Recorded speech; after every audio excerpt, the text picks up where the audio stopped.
بینندگان عزیز، بهترین استفاده این که هدف آقای خامنه‌ای و هدف بشار اسد هست، اینها معارضین نظام سوری را به خاطر اینکه معارضین اینها تضعیف بشوند و دشمنان اینا تضعیف بشوند و کسی اونها را قبول نداشته باشد، داعشی را به وجود آورده که این داعش در وحشیگری چنانه که تمام کسانی که میخواست بشار اسد سقوط بکنه، امریکا، انگلیس، فرانسه، خدمت شما عرض بکنم کشورهای عربی که همگی میخواستند که بشار اسد سقوط بکنه، داعش را که دیدن گفت الله الله توبه، بشار اسد خیلی بهتر از این چه افریدیه، این چه بلاییه.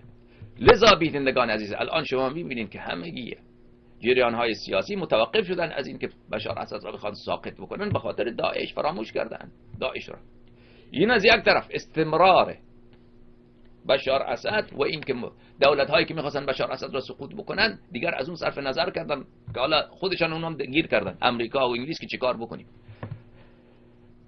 و سیاستشان زیاد واضح نیست که اینا چی میخوان با بشار اسد بکنن، اما موقتا این چنینه که بشار اسد را نمیخوان ساقط بکنن به خاطر همین داعش. لذا در این سیاست ایران داعش بهترین یار و یاور جمهوری اسلامی بوده.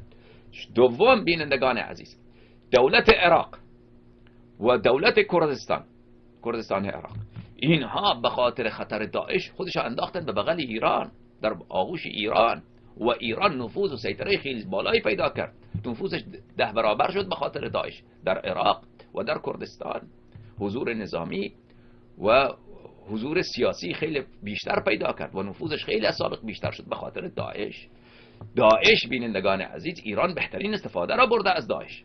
کی فایده کرد؟ عربستان سعودی فایده کرده؟ نه. کی فایده کرده از داعش؟